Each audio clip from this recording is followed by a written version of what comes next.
शुणु लिखिक रखु सब मानक विधायक विधायिका एमपी को दे दियो आमर मु आपनकर विधानसभा एनर्जी कमिटी रे मेंबर अछि बार बार कमिटी रे से कथा उठैछि जे बरी रे गोटे ग्रिड बरी गोटे बहुत बड़ समस्या खाली बरी माने बरी ब्लॉक में बरी निर्वाचन मंडली को जो थे एमपी महोदय एरिया भी अच्छी घर भी अच्छी तो सेटा को एनर्जी कमिटी उठेला पर दो तीन थर उठेला पर विधानसभा क्वेश्चन कला पर आपण माने कहथिले जे सेटा कमिटी खूब शीघ्र ए काम आरंभ करे लैंड प्रॉब्लम अछि तो वो बोधे लैंड आपण एससी और जेजी अछंती ताको मते कुआ हेता जे लैंड आपण धारपुर पाखरे गोटे लैंड अछि सेठी हम लैंड दे परिबा से बाबत को 10 लाख सरकार मध्य कथा है ताको केते शीघ्र आपण माने स्टार्ट करिवे से कथा को ठीक रखिबे समस्त सामने रखिबे कमिटमेंट करिवे जे केते शीघ्र सेटा स्टार्ट करिवे और केते साइबे द्वितीय कथा ला तो संस्टेशन आपनकर गां मानकर अछि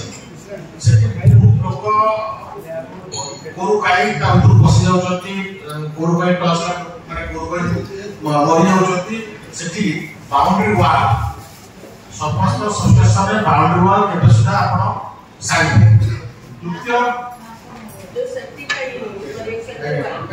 द्वितीय कथा अमर भाई कहते वर्तमान माननीय विधायक कहते जो 16 केवी जो अच्छी ट्रांसफॉर्मर कैपेसिटी ताकू जो भी रिक्वायरमेंट अच्छी ताकू के अपग्रेड करिया पाए ताकू मध्य खूब शीघ्र आपण माने माने हम मानक संगे जो लोक प्रिफरेंस आसी हमको गांव लोक जणाउ हम मानक संगे कथा है से कथा जो प्रपोजल को आपण नेबे सेतर मध्य लोक किछ उपकृत हेबे जो पुअर कंज्यूमर पे फ्री कनेक्शन सेटा के मते बुझे दो तारा माने सेटा सब कंसल्स वाइज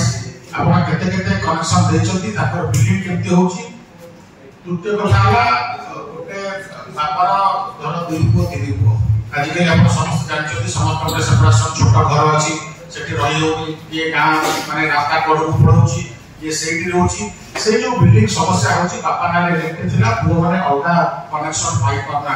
गोटे पुओ सारा प्रति चाहूची रास्ता पर जे घर करे घर कला परे मध्य से कनेक्शन पाउनी ता पे आपनकर प्रयास कोन ता पे आपनकर प्रपोजल कोन एगुरा टिके मोर बड़ी निर्वाचन मंडली पे मोर ए सब समस्या अछि ताको आपण कमिटमेंट करंतु आपनकर सीनियर ऑफिसर जे अछि से भी कमिटमेंट करंतु केबे सुधा मोर 5टा पॉइंट ताको आपण आरंभ करबे से